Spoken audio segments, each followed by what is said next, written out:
হিমন্ত বিশ্বক প্ৰশংসা কৰিছে অৰুণোদয় আঁচনি পায়। কালি বহুত গৰ্বৰে কৈছে পঞ্চায়ত কৰ্মীৰ অভিৱৰ্তনত, পঞ্চায়ত প্ৰতিনিধিৰ অভিৱৰ্তনত কৈছে যে কি কৈছে যে আমাক কোনেও ৰুধিব নোৱাৰে ২৬ত, আমি ইমান মহিলাক অৰুণোদয় দিছোঁ, অৰুণোদয় 1, অৰুণোদয় 2, অৰুণোদয় 3, আমি ইমান ইন্দিৰা আৱাস যোজনা দিছোঁ। ঠিক আছে, মই বাকীখিনি কথা নকওঁ, অৰুণোদয় দিছোঁ। কিন্তু এই কথা অমিত শ্বাহে ক'বলৈ পাহৰি গ'ল কিয়? এই কথা কিয় পাহৰি গ'ল? অৰুণোদয় তুমি ক'ৰ পৰা দিছা? অৰুণোদয় ক'ৰ পৰা দিলে? চেণ্ট্ৰেলৰ পইচাৰ পৰা দিলে নে ৰাজ্য চৰকাৰৰ পইচাৰ পৰা দিলে? এই যে ৪২ লাখ মহিলা অৰুণোদয় যে দিছে ক'ৰ পৰা দিলে? এয়া পইচা ধাৰ লৈ পেলাই দিছে, ঋণ লৈ দিছে, না কৰ কাটলৰ পৰা উঠাইছে, ধাৰ লৈ। তুমি ১,৫৮,০০০ কোটি টকা আজিৰ তাৰিখত ধাৰ হ'ল অসমত। অসম শেষ কৰি দিছে, পংগু কৰি দিছে, কঙাল কৰি পেলালে অসম। ১,৫৮,০০০ কোটি টকা ঋণ লৈ তুমি অৰুণোদয় দিছা অকল ভোট বেংকৰ আশা, অকল জিকিবৰ কাৰণে, ভোটৰ কাৰণে, কাৰো কল্যাণ সাধনৰ কাৰণে তুমি দিয়া নাই। ১২৫০ টকাৰে কি হয়? কি হয় ১২৫০ টকাৰে? আজি এটা শিশু যদি অসমত জন্ম হয়, তেওঁ ৫০,০০০ টকা ঋণৰ বোজা লৈ অসমত জন্মগ্ৰহণ কৰিব লাগে।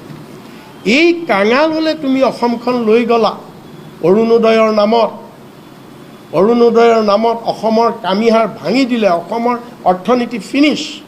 আজি অসমে একদম লোন নহ'লে ১ মিনিট অসম চলিব নোৱাৰে, লোন নহ'লে আজি অসম ১ মিনিট চলিব নোৱাৰে।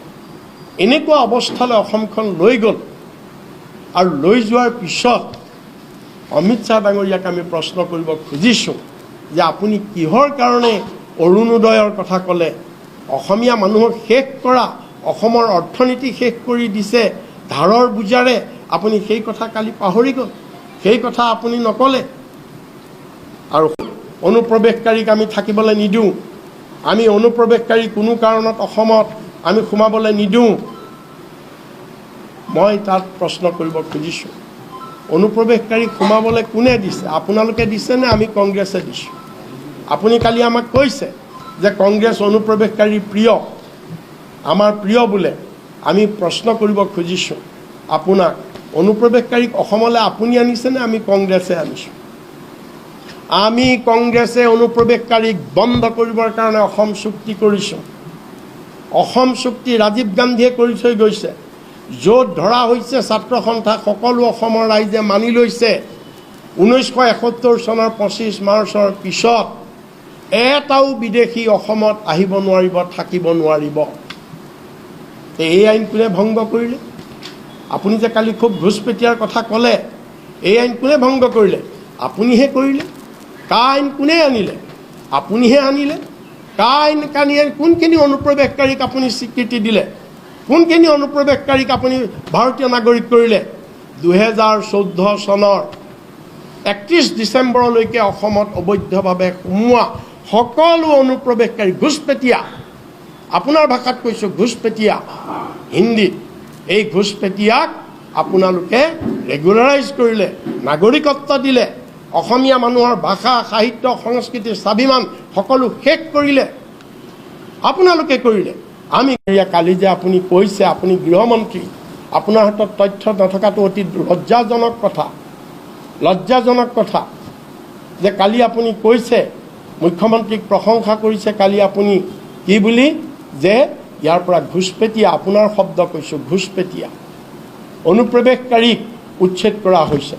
আমি চেলেঞ্জ কৰি কৈছোঁ, যদি সেইসকল অবৈধ বিদেশী নাগৰিক হয়, এই 6,000 বিঘাৰ মাটিৰ পৰা যাত উচ্ছেদ কৰিছে, হিমন্ত বিশ্ব শৰ্মাই কিয় হোৱাইট পেপাৰ দিব পৰা নাই?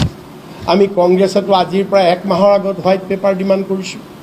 আমি কৈছোঁ যে তাত কিমানটা বিদেশী ইভেকশ্যন কৰিলা তথ্য দিয়া, কিমানটা বিদেশী ইভেকশ্যন কৰিলা তথ্য দিয়া, কিমানটা বাংলাদেশী ইভেকশ্যন কৰিলা তথ্য দিয়া, নাম দিয়া, তথ্য দিয়া, হোৱাইট পেপাৰ দিয়া, দিব পৰা নাই কিয়? যদি তেওঁলোক বাংলাদেশী হয় তে কিয় সীমান্তত গৈ থৈ অহা নাই? কিয় সীমান্তত গৈ থৈ অহা নাই? যদি বাংলাদেশী হয় আপুনি কিহৰ কাৰণে তেওঁলোকক 50,000 টকাকৈ দিম বুলি ঘোষণা কৰিছে?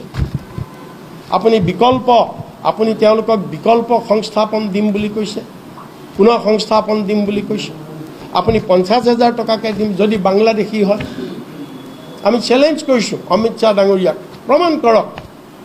গতিকে এইটো হৈছে নিৰ্বাচনৰ আগত কেৱল পলাৰাইজেশ্যন কৰিবৰ কাৰণে, কেৱল মানুহক দুটা ভাগত বিভক্ত কৰিবৰ কাৰণে তেওঁলোকে এইটো এটা ৰাজনীতিৰ বাহিৰে আন একো নহয়। এতিয়া আমি